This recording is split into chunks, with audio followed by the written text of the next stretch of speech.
আসসালামু আলাইকুম। আশা করি সবাই ভালো আছেন। আজকের হাদিসের বিষয় হচ্ছে হজের সময় পিরিয়ড শুরু হলে নারীরা কি করবেন। হজ পালনের জন্য 5 দিনে 5 স্থানে বেশ কিছু ফরজ, ওয়াজিব ও সুন্নত আমল করতে হয়। নারী পুরুষ সবাইকে পবিত্র শরীরে এই আমলগুলো করতে হবে। আমল ছাড়া কোনো ইবাদত গ্রহণযোগ্য নয়।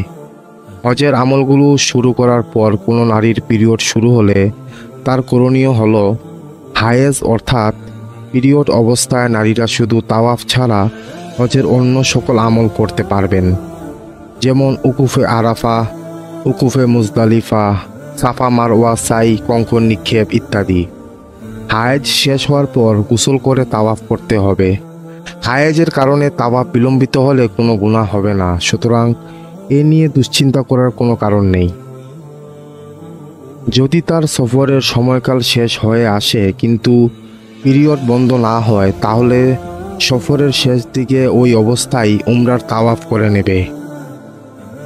তারপর উমরার সাই করবে এবং চুল কেটে হালাল হয়ে যাবে। আর অপবিত্র অবস্থায় উমরার তাওয়াফ করার কারণে একটি দম দেবে, অর্থাৎ হারাম এলাকায় একটি ছাগল বা দুম্বা জবাই করবে।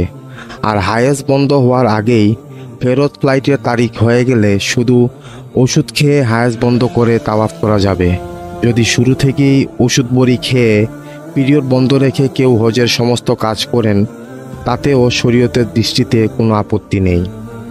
হজের ফরজ আমলগুলো হলো ইরামের নিয়ত বা ইচ্ছা করা, আকুফে আরাফা করা, 9 জিলহজ জোহর থেকে 10 জিলহজ ফজরের আগ পর্যন্ত যে কোনো সময় আরাফাতের ময়দানে অবস্থান করা, তাওয়াফ জিয়ারত করা, 10 জিলহজ ভোর থেকে 12 জিলহজ সূর্যাস্ত পর্যন্ত যে কোনো সময় কাবাগর তাওয়াফ বা 7 বার প্রদক্ষিণ করা।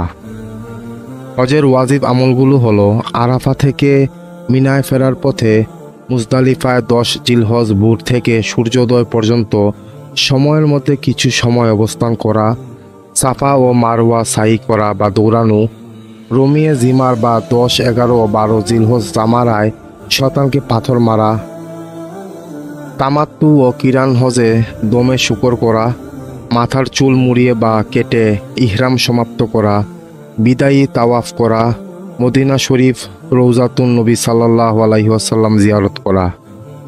আসসালামু আলাইকুম। সবাই ভালো থাকবেন, সুস্থ থাকবেন। ভিডিওটি ভালো লাগলে চ্যানেলটি সাবস্ক্রাইব করে দিবেন।